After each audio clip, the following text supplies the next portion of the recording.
बिस्मिल्लाहिर्रहमानिर्रहीम अस्सलाम वालेकुम। आज हम जिस टेस्ट सीरीज़ का आगाज़ कर रहे थे वो है JEST एंड PEST के हवाले से। तो आज ये पहली वीडियो है अबाउट JST और PST के टेस्ट के लिए। और मैंने आपको लास्ट वीडियो में बता दिया था कि मैं आपको क्या पढ़ाऊँगा, मैथ और साइंस। तो आज हम साइंस का लेक्चर लेके आए हैं और वो बिल्कुल बेसिक्स है। तो बेसिक क्या है? वो है हिस्ट्री ऑफ एन एटम। तो पहले एटम की थोड़ी सी हिस्ट्री जान लेते हैं। ये आपके इंफॉर्मेशन के लिए है। MCQs भी एक दो आ सकते हैं, लेकिन ज़्यादातर इंफॉर्मेशन ये है। तो एटम जो है वो पहली मर्तबा 5 सेंचुरी को इंट्रोड्यूस करा गया था और इसको इंट्रोड्यूस करने वाला कौन था? डेमोक्रिटस। और उसका पहला नाम एटोमस रखा गया था और इसका मतलब था अनडिविजिबल। टाइम के बढ़ते ये एटोमस एटम में कन्वर्ट हो गया और चलते एटम के बारे में एक थ्योरी पेश की गई जिसको हम एटॉमिक थ्योरी के नाम से जानते हैं। तो ये पहला MCQs याद रखिएगा। जो एटॉमिक थ्योरी है वो किसने दी थी? तो याद रखिएगा, जॉन डाल्टन ने दी थी। जॉन डाल्टन कौन थे? वो केमिस्ट थे। तो एटॉमिक थ्योरी के मुताबिक जॉन डाल्टन की 4 पॉइंटें याद रख लीजिएगा, दिमाग में रख लीजिएगा। इसमें क्या होता है कि इसमें ये होता है कि ये चारों पॉइंटों में से बोल देते हैं कि according to John Dalton atom is, तो एटम इज़, तो उनमें से कोई भी 3 पॉइंटें गलत होंगी, 1 पॉइंट सही होगी। तो जो 4 एटम के बारे में जॉन डाल्टन के मुताबिक सही पॉइंट हैं वो ये हैं कि atom is smallest particle of matter, undivisible and undestructible, element are identical in mass and properties. और चौथी जो पॉइंट है वो atoms are neither be created nor be destroyed. और आपको पता है कि जॉन डाल्टन की जो स्टेटमेंट है वो according to law of conservation of mass and law of constant composition थी। ठीक है, ये बात भी दिमाग में रख लीजिएगा। स्लोली ये एटम आजकल जो बोला जाता है वो है बिल्डिंग ब्लॉक ऑफ मैटर।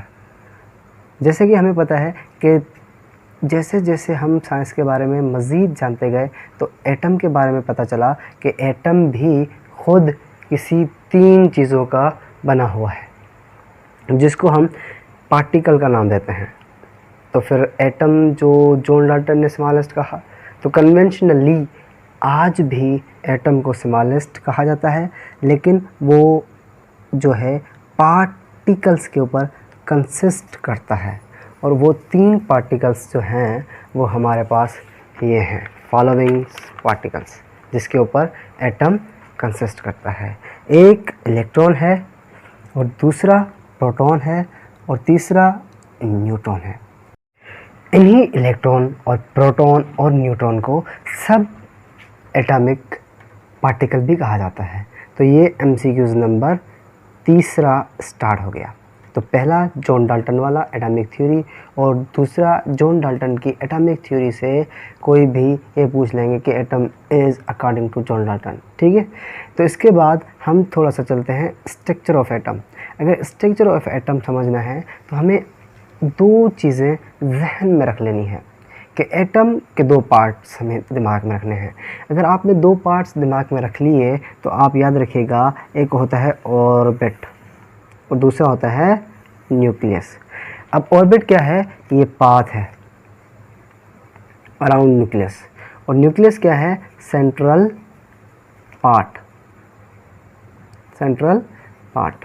तो ये हो गया हमारे पास न्यूक्लियस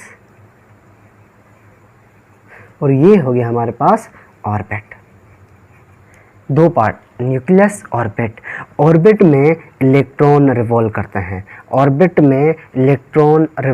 हैं, न्यूक्लियस में प्रोटॉन और न्यूट्रॉन होते हैं। तो MCQs नंबर 4 ये है कि न्यूक्लियस के अंदर क्या होता है? Proton and neutron. Orbit number MCQs number 5, orbit में कौन रिवॉल्व करता है? तो इलेक्ट्रॉन रिवॉल्व करता है। ठीक है, थोड़ा सा ऑर्बिट की डेफिनेशन भी जान लेते हैं और ये भी दिमाग में रख लीजिएगा, काम की है। तो डेफिनेशन के मुताबिक 6 MCQs हमारे पास आ रहा है। तो ऑर्बिट क्या होता है? Path around nucleus on which electron revolves. और न्यूक्लियस के डेफिनेशन के मुताबिक 7वां MCQs, न्यूक्लियस क्या है? Central part of an atom. और जो चौथा MCQs हम वहाँ पर डिस्कस करके आए थे वो क्या है कि न्यूक्लियस के अंदर प्रोटॉन और न्यूट्रॉन होते हैं। उसके बाद अब प्रोटॉन, न्यूट्रॉन और इलेक्ट्रॉन के बारे में अलग अलग से डिस्कस करते हैं। तो इसके अलग अलग डिस्कस करने के लिए आपको 4 पॉइंटें याद रखनी हैं। पहली, नेचर क्या है, दूसरी, चार्ज कैसी है, तीसरी, मास कैसा है, और चौथा, डिस्कवरी। ये चारों MCQs हैं, यानी कि 4 इलेक्ट्रॉन के, 4 प्रोटॉन के और 4 न्यूट्रॉन के। तो 4 4 12 MCQs निकल सकते हैं। ठीक है, तो आते हैं, डिस्कस करते हैं। तो इलेक्ट्रॉन पहला MCQs आ गया। 8वां MCQs क्या है कि electron is known as cathode, और cathode is also known as electron. ये 9 MCQs हो गए। ठीक है, नेचर क्या है? इलेक्ट्रॉन नेगेटिवली चार्ज है, ये MCQs नंबर 10। चार्ज नंबर क्या होता है? -1 भी बोलते हैं और यूनिटी भी बोलते हैं। -1 भी बोलते हैं और यूनिटी भी बोलते हैं, याद रखिएगा। और अगर इन टर्म्स ऑफ कूलम पूछा जाए तो -1.62 × 10⁻⁻19 कूलम होता है। ठीक है, और मास पूछा जाए in terms of atomic mass unit तो बोलिएगा तकरीबन, ये जो मुझे मैंने बनाई है तो इसको मतलब है अप्रॉक्सीमेटली 0 के बराबर। और इन टर्म्स ऑफ kg पूछा जाए तो 9.11 × 10⁻⁻31 kg। ठीक है, और डिस्कवरी किसने की थी? जो जॉन डाल्टन ने जे थॉमसन ने डिस्कवरी की थी। कब की थी? 1897 को। तो ये देखें चारों MCQs, यानी कि ये 11वां MCQs, ये 12वां, ये 13। ठीक है, पहले सर उर्दू में बोल रहे थे, अब इंग्लिश में हो गए, तो कैटेगरी थोड़ी सी चेंज करते चलते हैं। ठीक है, अगला पार्टिकल जो हमारे पास आ रहा है, हम उस पार्टिकल के बारे में डिस्कस करते हैं। तो वो अगला पार्टिकल है हमारे पास प्रोटॉन। तो प्रोटॉन की भी वही पॉइंट याद रखनी है। नेचर पॉजिटिवली चार्ज होता है, और चार्ज क्या है? +1 या यूनिटी। ठीक है, और इन टर्म्स ऑफ कूलम पूछा जाए तो सिर्फ प्लस आ जाता है, बाकी जो इलेक्ट्रॉन की वैल्यू थी वही है। और मास क्या है? 1 एटॉमिक मास यूनिट भी बोला जाता है। अगर एटॉमिक मास यूनिट में बोले तो 1 बोलेगा, या तो वर्ड लिखा होगा यूनिटी। और अगर kg में बोले तो 1.673, इस 3 को दिमाग में रखिएगा, × 10⁻⁻27 kg। ठीक है, और डिस्कवरी किसने की थी? रदरफोर्ड, अर्नेस्ट रदरफोर्ड ने। कब? 1917 या 1920 के दरमियान कहा जाता है कि इसके दरमियान डिस्कवरी हुई थी प्रोटॉन की। अगला और आखिरी है वो है हमारे पास न्यूट्रॉन।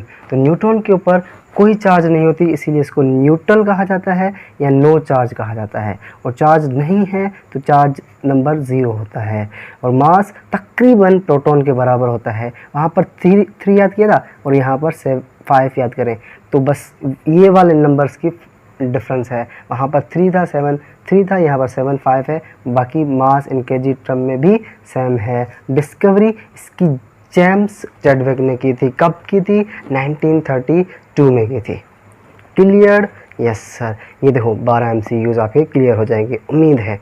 और याद रखिएगा इनके ऊपर जो चार्ज है वो याद रख लीजिएगा। Electron negative, proton positive, neutron no, N for no, P for proton, और ये दोनों याद हो गए तो इलेक्ट्रॉन ऑटोमेटिकली नेगेटिव याद हो जाएगा। ठीक है, चलिए जी। सब एटॉमिक पार्टिकल, तो वो उनमें आपस में क्या रिलेशनशिप है, या वो कैसा है, कौन सा भारी है, कौन सा हल्का है, और कौन सा का मास किसके मुकाबले में कितना है, तो ये भी 3 MCQs आपके दिमाग में होने चाहिए। पहला MCQs सब एटॉमिक पार्टिकल की बात हो रही है। तो electron is lightest particle, neutron is heaviest particle, proton is 1836 times, यानी 1836 मरतबा दिमाग में रख लीजिएगा, टाइम्स हेवियर देन इलेक्ट्रॉन होता है। कौन? प्रोटॉन। ठीक है, तो ये 3 MCQs ये हो गए। 12 वो वाले, तो और पिछले हमने 12 और पिछले हमने 10 किए थे, 10 और 12 22 और ये हो गए 23 24 25 MCQs।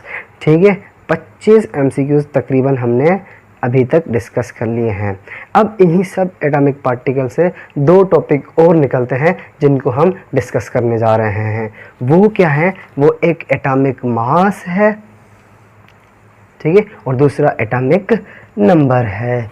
तो यहाँ से भी 4 MCQs निकल सकते हैं। कौन कौन से? एटॉमिक नंबर क्या होता है और एटॉमिक नंबर को किससे ज़ाहिर किया जाता है, पहला MCQs। दूसरा एटॉमिक मास क्या है और एटॉमिक मास को किससे ज़ाहिर किया जाता है। तो चलते हैं देखते हैं। एटॉमिक नंबर क्या है? नंबर ऑफ प्रोटॉन और इलेक्ट्रॉन्स, यानी कि नंबर, कितने नंबर ऑफ प्रोटॉन है या कितने नंबर ऑफ इलेक्ट्रॉन है, तो उसको एटॉमिक मास कहा जाता है, एटॉमिक नंबर कहा जाता है। ठीक है, एटॉमिक नंबर कहा जाता है। It is represent by Z, last alphabet of ABC। और एटॉमिक मास जो है वो सम, क्या?